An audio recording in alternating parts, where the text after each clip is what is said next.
Atın aslanların sıdkılı atın, Ankara'nın Tiflis'e kaçıyor tutun.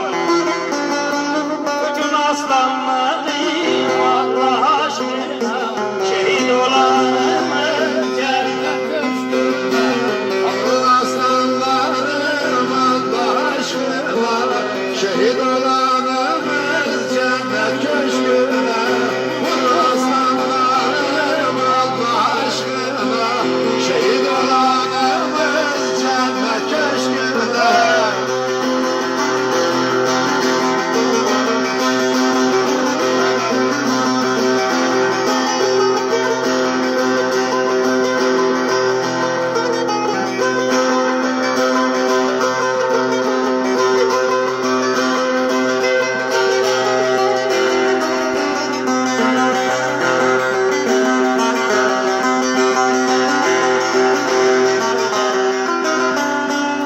Yerli hali bu bayrak düşer mi hele? Sıdkıle çalın ki şehitler gelen. Her savaşta geldi görüldü bile. Çalın